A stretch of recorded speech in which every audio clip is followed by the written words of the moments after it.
Welcome to Wordsmith Soundscapes, immersive classic sci-fi tales and beyond. Here, classic science fiction comes alive through stories that ignited dreams of the future. Prepare to embark on a voyage through narratives that continue to inspire and captivate. Without further ado, let Virgin Ground, by Rosel George Brown, transport you into another world. Annie signed on a bride ship for Mars. There were 40 brides, and when she got there, 39 men were waiting. The pilot shoved open the airlock and kicked the stairs down.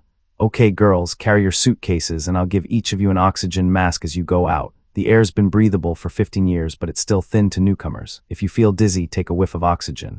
The 40 women just stood there and looked at each other. Nobody wanted to be first. Annie moved forward, her bulky suitcase practically floating in her hand. She was a big woman with that wholesome expression which some women have to substitute for sex appeal. She'd made a great senior leader at summer camps.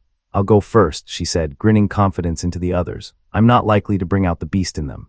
She waved herself out, letting the grin set and gel. It was odd to feel light. She'd felt too heavy as far back as she could remember. Not fat heavy, bone heavy. The sweat on her face dried suddenly. She could feel it.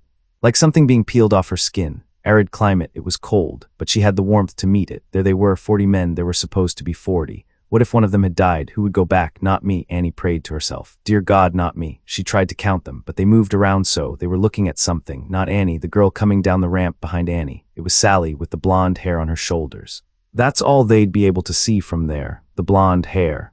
A man was coming forward. He had a tam-like hat pulled low to good-humored eyes and an easy stride. "Wait, Ben," one of the other men said. "See the others." "I pulled first, didn't I?" "Yeah, but you ain't seen but 2 yet. I want that blonde one. Let Gary see the others." And he led Sally away. He didn't feel her muscles or look at her teeth or measure her pelvic span. After Sally came Nora. Nora giggled and waved, making a shape under the shapeless clothes. Wasn't that just like Nora? Okay, so she was cute. Second man took Nora. He didn't wait for the others. Third man took Regina. Regina looked scared, but you could see those big cow eyes a mile off. Regina obviously needed somebody to protect her. The other girls came out. Annie counted and her heart hit bottom. Someone was going to be left over. 4 women, 3 men, they all felt embarrassed. It was the kind of thing the colonists would talk about for years. Who was last? Who was second to last?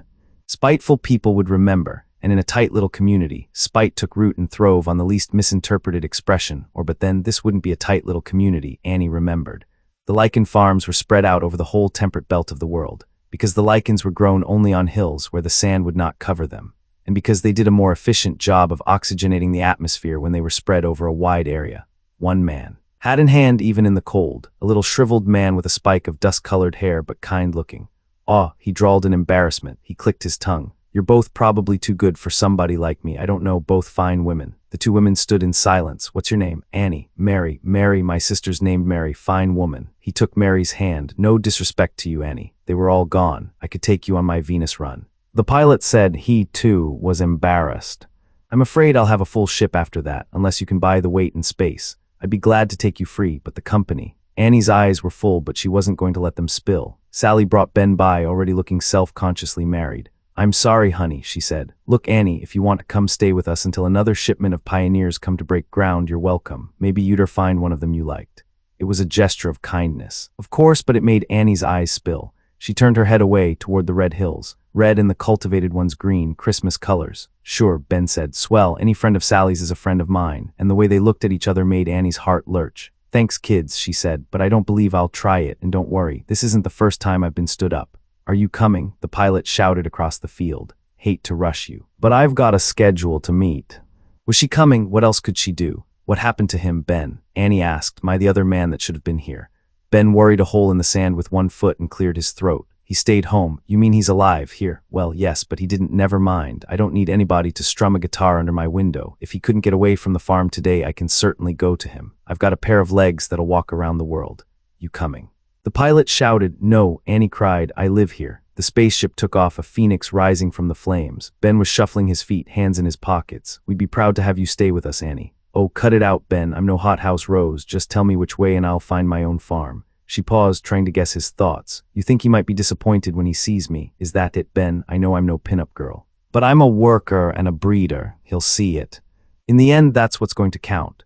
Ben was still making holes in the sand with his feet, trying to say something. "Please don't worry," Annie went on. "Your friend won't be sorry. If he doesn't want to marry me right away, okay, I can understand it, but I can give him a chance to watch me work." "That isn't it," Ben said finally. "I think you look fine, Annie. It's any woman." He told them not to send a wife for him, any woman. "But that's ridiculous." He knows the laws, 5 years and then a wife. Why did he stake out in the first place? That was before, Ben answered. Before what? It's not for me to say. Why don't you just forget Bradman? He's a good enough guy, but not for you. You come which way and how far? Ben looked at her hard. Okay, on Mars your life is your own. He pointed. Second farm bubble you come to, and you'd better hurry. It ought to take 8 hours and night falls like a ton of bricks here. Annie made it in 7. Easy. She went up to the transparent hemisphere. He was inside working. She shouted, but if he heard her he didn't look up. She went to the flap that must be the door. There wasn't anything to knock on, so she opened the flap and walked in. There was nothing in the room but a cot, kitchen equipment, and lichen growing on a number of tables. The air was richer than outside, and Annie breathed it thirstily. I'm Annie Strug, she said, smiling and wishing it wasn't such an ugly name. He glanced up, angry blue eyes under a growth of black hair. He didn't say a word. Annie set her suitcase down and looked out at the green growth on the hills. Look, Mr. Bradman, she cried suddenly, pointing a spatulate finger to the western horizon. What in the name of heaven is that? There was a catch of fright in her voice. We don't say Mr. on Mars, he said reluctantly. Brady, but you don't have to call me anything because you're leaving soon. He was a big, arid man with a sandy voice. But his hands, as he stripped the lumpy brown fruits from a giant lichen, were surprisingly delicate. What is it? Annie asked again, turning instinctively to the big man for reassurance and protection she had no reason to expect. Bradman straightened and moved away from her, looking at the black giant growing up from the earth in the distance and moving straight toward them. It's a sandstorm, he said. It'll be here in 10 minutes. Annie let out the breath she had been holding. Oh, that doesn't sound so bad. I don't know what I thought it was. I was just frightened. She smiled shyly and apologetically at Bradman. Bradman grimaced at her, his agate eyes frozen in a pallid face that should have gone with red hair. The sand-blown lines in his face were cruel. Sister, you've got a smile like a slab of concrete. Don't try it again. You didn't have to say that, Annie said quietly, closing her eyes against the winds of her anger. You didn't have to come here, he replied. Goodbye. I'm not leaving, she said, still holding tight the doors of her anger. I am. He paced heavily over the sand floor and pulled back the flap of the door. Where are you going? Annie glanced back at the towering giant, now glowing red in the sunlight like some huge, grotesque devil. Into the storm cellar. Nobody lives through a Martian sandstorm. Annie ran after him. For God's sake, take me with you. You can't leave me. Mine's built for one, he said, and pulled the top in over him as he disappeared into the hole. Annie broke her fingernails pulling at the cover. The wind was blowing sand in her eyes. She saw blood staining the rim of her index finger. She pounded with her fists. Let me in, she screamed. In the name of God, but all she heard was the keening sand in the wind. She looked around. The devil was closer, malignant and hungry. It wanted to eat her alive. It made her angry. I'll fight it, she screamed. By God, I'll fight. 5 minutes, she guessed. Maybe 5 minutes left. She ran into the house, ripped open her suitcase, bundles of nylon marriage clothes. She began to sob, some were with lace. Fight, she shouted to herself. There was her oxygen mask. How much oxygen? Anybody's guess. It was made for maybe a few whiffs a day over a period of several months. Swell. But it wouldn't keep the sand from tearing through her eyeballs and flaying her alive. Wrap in nylon nightgowns. Ridiculous. Spacesuit. Annie went through the one-room house as fast as she could. No spacesuit. Why should he have one? 3 minutes left. Sand was blowing under the hemisphere, piling up at one end and oozing out beneath. It was possible she would simply be buried. The refrigerator, that wasn't a refrigerator, only a cabinet loosely joined. Annie went outside, on the side where the field of lichens grew up a smooth stone hill. The red devil was whistling at her now, a low, insinuating whistle. Something rattled faintly against one steel rib of the hemisphere.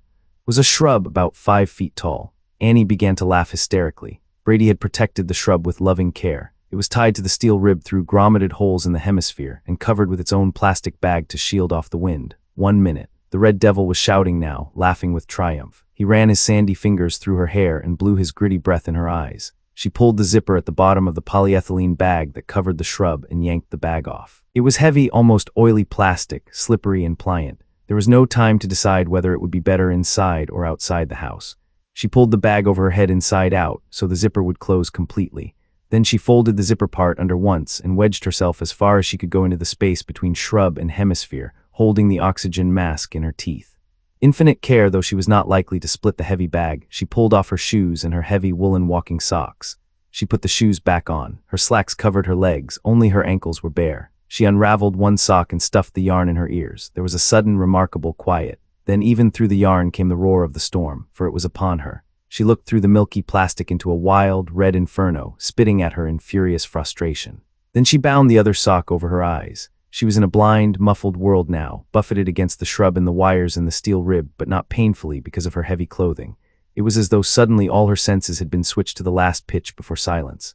I might live, Annie thought. I might. There was sand in the bag now. Annie could feel it sifting under her collar and blowing up her ankles. Not much. It was coming from the bottom of the bag. Probably the end of the zipper had worked open just a little. Was that the dull roar of the storm through her stoppered ears or the rushing of her own blood? If sand were seeping in, the storm must still be on. How did Bradman breathe in his storm cellar? Would the storm last long enough for the air to go bad? It would go bad fast in an enclosed place on Mars. Bradman, what sort of monster would walk off and let another human being die, without a glance backwards? Did the cold desert wear the humanity out of a man? How did a human being get like that? You've got a smile like a concrete slab.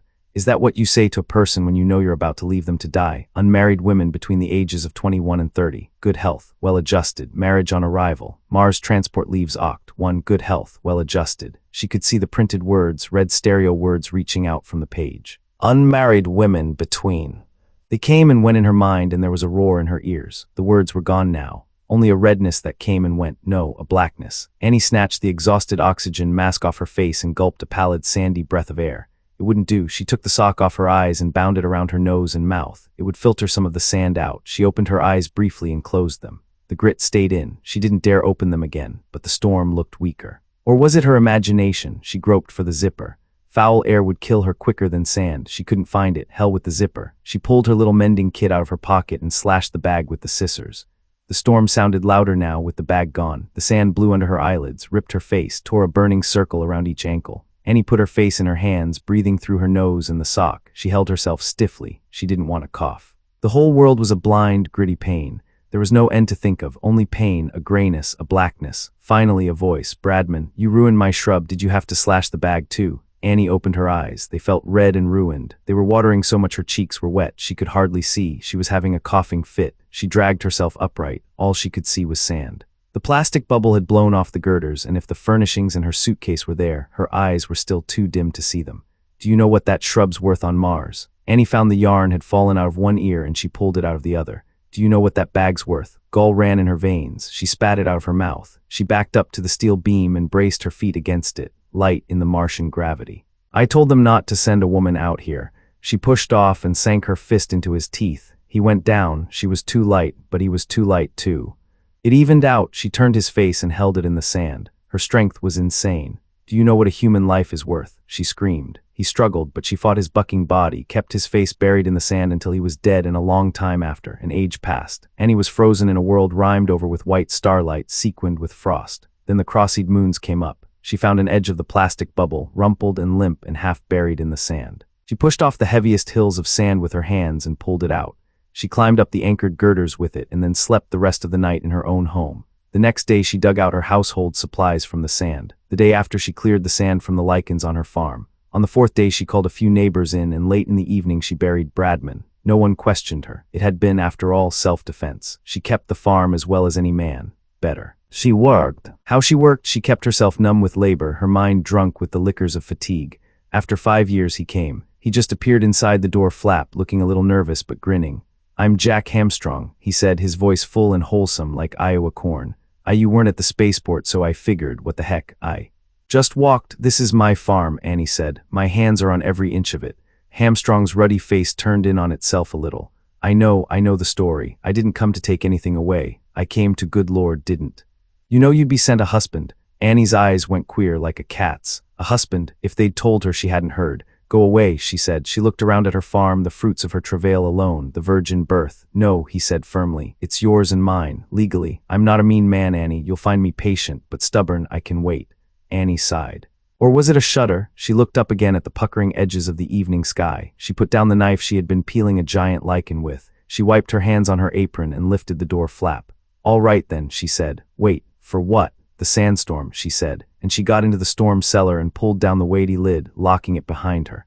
Thank you for joining me on this journey through the cosmos. Brought to you by Wordsmith Soundscapes, immersive sci-fi tales and beyond. If you enjoyed this story, give it a thumbs up and subscribe to explore new worlds, thrilling adventures, and boundless imagination. Have a favorite sci-fi classic or an idea you'd like to hear? Drop it in the comments below. I'd love to hear from you. Until next time, dream boldly, imagine fearlessly, and keep exploring the stars.